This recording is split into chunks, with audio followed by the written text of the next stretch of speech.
Oh my god, now I am with the lady don't mess with. I am with a former two-time WWE Women's Champion and a former Knockout Champion, the one and only, the legendary Lisa Marie Varon. Hello Lisa. Oh, hello Sari, thank you so much for having me on the show. Oh my god, thank you for being on my show. Finally it's happening. Yeah. Yes, and I hope you post the tuxedo, your jacket that you're wearing with the spiders. Oh, do you like it? I love it. I'm so flattered. It's like it's inspired by you, you know, the Black Widow stuff. I love it. I'm honored. I'm honored. Thank you so much. Thank you for being with me. So I have quick questions for you, and okay, let's jump into it. Okay. No worries. Okay, so how is it live after retirement? I know you still like around wrestling world and you still doing signing and stuff, but I think it's the longest time that you have been away of in-ring performance. So how it feels?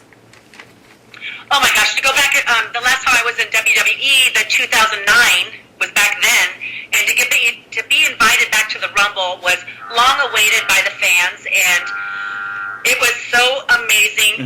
That I was so nervous, Sari. Oh my goodness! Really, after all this experience, you're still nervous when you compete? I was throwing up the day before. Oh my god! God. That day, my nerves and my stomach, and just the excitement, and then the emotions. It was just a lot to take in, and being worried. I was so worried, like I would let fans know, down, because I wanted to execute everything perfectly. I'm like, I haven't been back by the so way. long. I want to do perfect, you know what I mean? But of course, wrestling is not perfect. You make mistakes and stuff like that. But it was such an adrenaline rush. I didn't post anything on social media for 4 days. It took me a while to recover. Yeah. Well, yeah, my body felt, it's been a while. You can't just get ready for a wrestling match in 2 weeks. They called me 2 weeks prior. And so to get ready for a wrestling match is impossible. I bought an exercise bike 2 weeks before so I can start doing cardio. That doesn't prepare you for the ring at all. By the way, I remember you was in live on Instagram. It was an interview like 2 days before the Rumble, and they asked you if WWE asked you for a return, what you will say. I remember you said, I don't know. So you was like really shocked shocked all the wrestling fans when you appear in the Royal Rumble. It was amazing moment. How was it like working with the new girls? Oh my gosh, the girls are amazing. Oh my goodness. I just they have set the bar so high. They're such great athletes. Their conditioning is so great. They're all super unique, and their moves that they do. I was a little bit intimidated. I was a little nervous because I was like, oh, I don't go that fast. I go, can I keep up with all these girls? But they were so welcoming, and in my mind, I was like, I hope they remember who I was, or like I used to wrestle in this company, because once you're out of the business, you're still kind of clueless because we're living a normal life, right? So yeah. I think you're so humble about your career. You're so humble. I am very humble, and I learned from some of the other greatest, being humble. You helped inspire them. They not only just know you, you helped inspire them, like Bailey or the others. Peter Royce used to use your finisher, so everyone in the ring love and respect you. I'm sure about this. The respect level was amazing. I'll be honest with you. I remember Peyton DMing me on Twitter and asking me if she could do the finish, and I was like, I didn't know how to respond. I was like, yeah. I talked to Trish. I go, how do I respond to this? She goes, yeah. She goes, tell her yes, as long as they say, hey, thank you, Victoria. And I'm like, I just said, no, absolutely. When imitation's a form of flattery. So anybody that does your moves always does a shout out. At least they watched me and they knew what I did and stuff like that. And she did a unique way to get into it. Yes. And it was so amazing to give it back to her. But you still did it first. You did it first on Gail Kim, okay? I'm a big fan, so I know you did that version. No. I did it on Stacy Keibler was the first one to get it. No. I mean the version of Peter Royce. You also did it on Gail Kim, I think. Like you take them from the slide to the widow speak. I did. Yeah, you did. I did. Ow! Siri, I'm going fast. into it from something, and I go, ooh, how am I gonna do? She goes, let's try this. Give me a backslide, but hoist me up. And so we did that, and it worked out. It was very unique, by the way. Yeah, great memory. Gail Kim was the first to take it like that. Yeah. Wow. Okay, Lisa, botches is a part of wrestling. Like, it's part of your job. So, did you remember your worst/funniest botch that you did in the ring? Okay. There was, I think we had, oh gosh, there were so many girls in the ring, and I think it was not a battle royal, but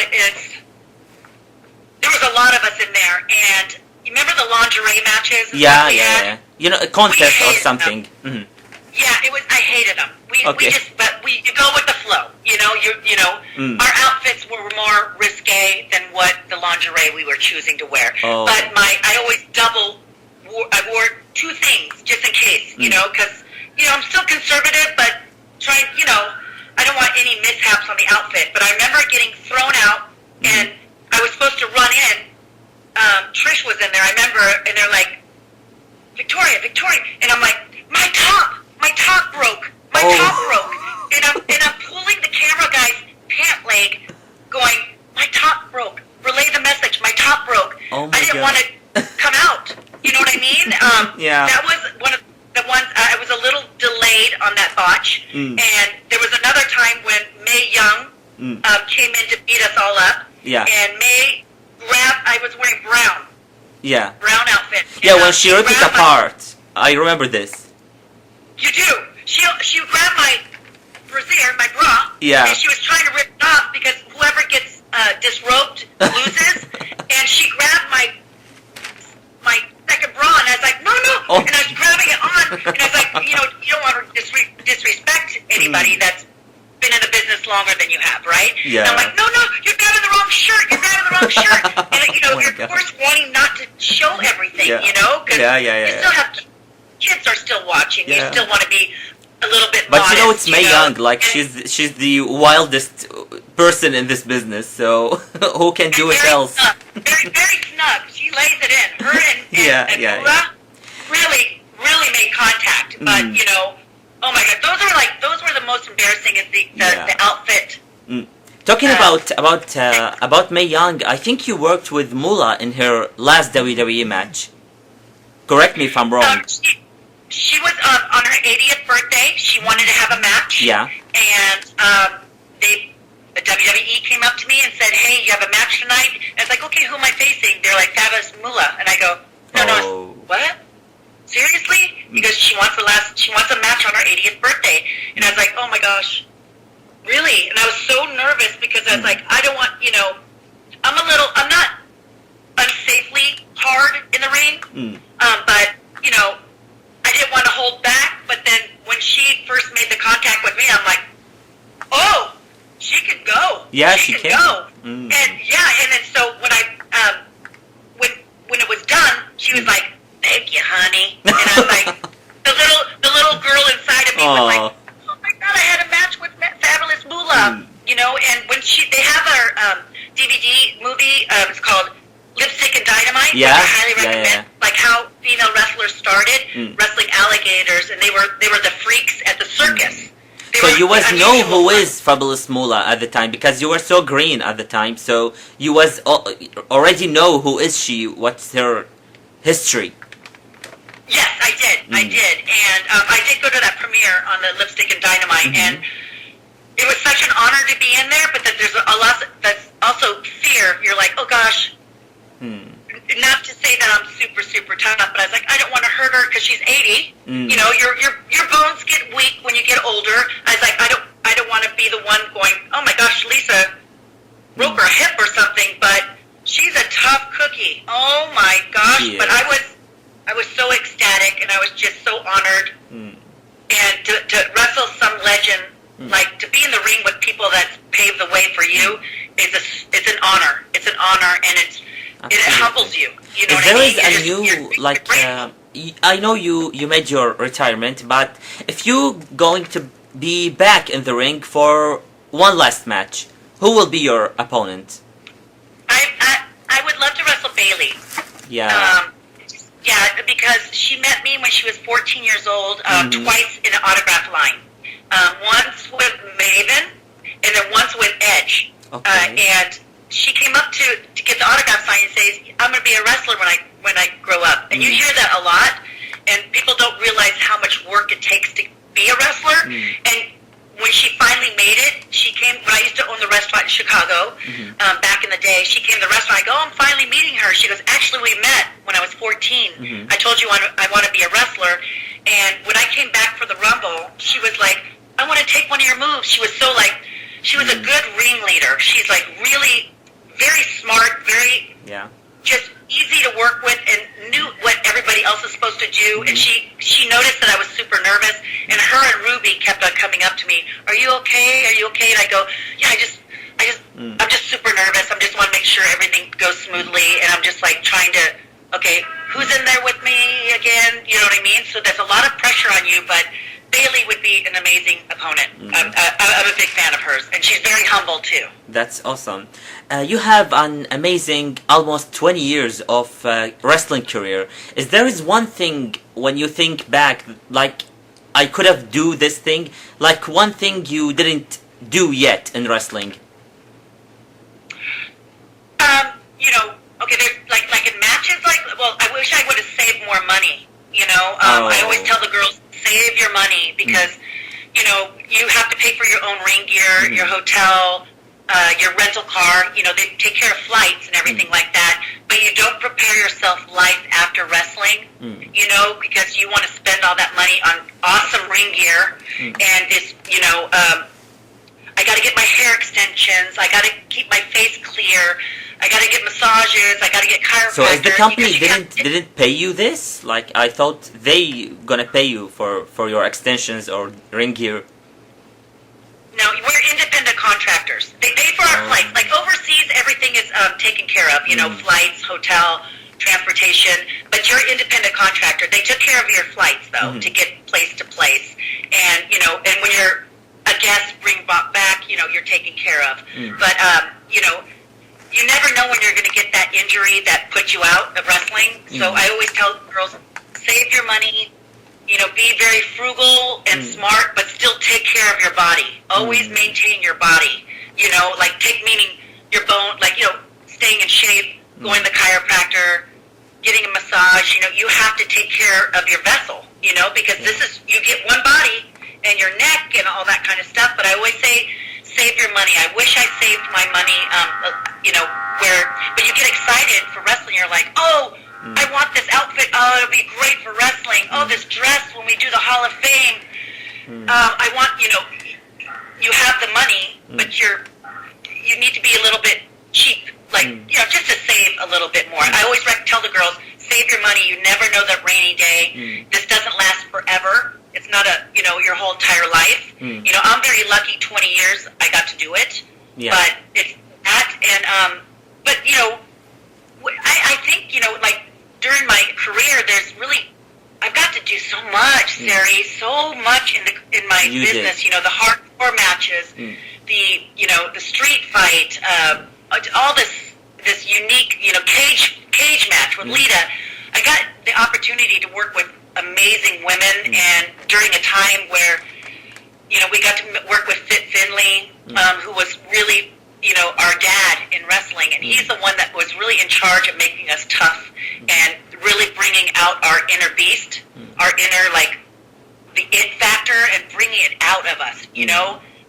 So I was really lucky, and I got to do so much. So I really do thank WWE and TNA for letting me to, you know, do and being so trusting in my character and my wrestling ability. I know I'm sounding so politically correct and just probably boring, but I really do appreciate. I really appreciate how much they really trusted me with certain matches, and also with the rookies. I was really good with the rookies because I was a rookie myself, and the best opponent you have is someone that's very patient with you. You're so giving in the ring. A lot of people think that. Very giving. Yeah, very giving.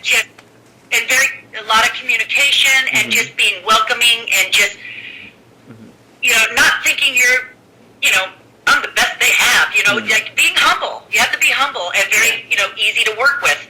And that was my longevity, I think, was working with the rookies. Who was the hardest person to work with? The hardest person I would have to say is Awesome Kong, because I never worked with a girl that was much bigger than I was. Oh. And it was so new to me. So I was like, oh my gosh, how do I bring her down? How do I get her up in a widow's peak? How do I give her the side? I can't pick her up. She's the beast in the ring. She's the monster.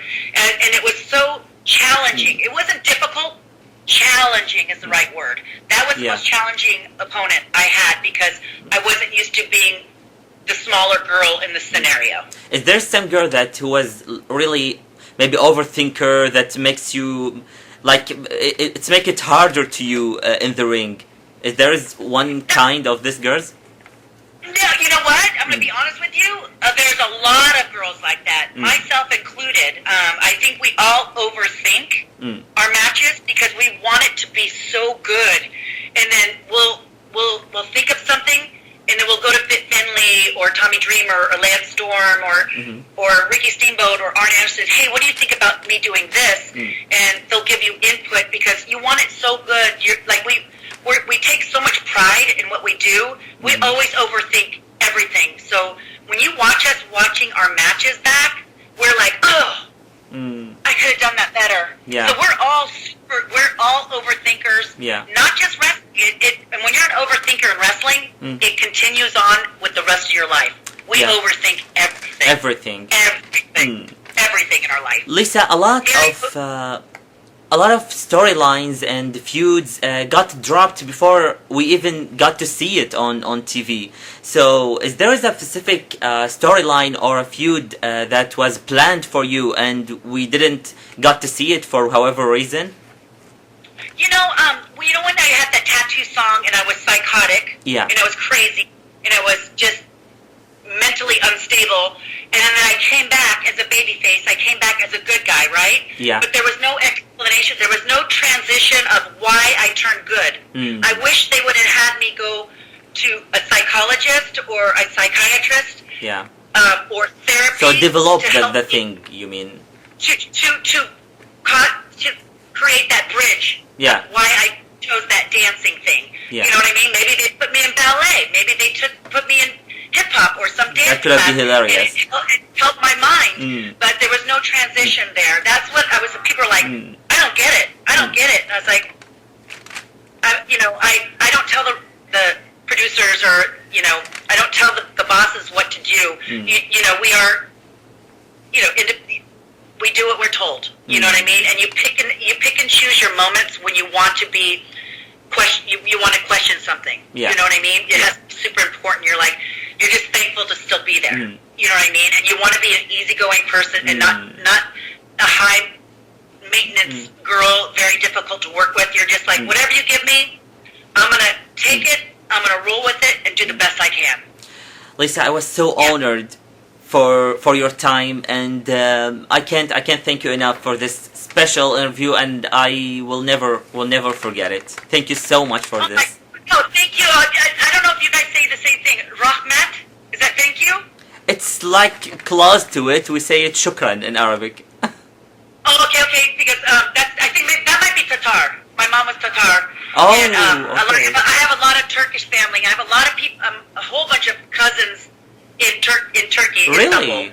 And so, we're so close to Turkey, by the way. I haven't been there. I love it, but I'll sing you a little song. Okay. Do you know Turkish songs?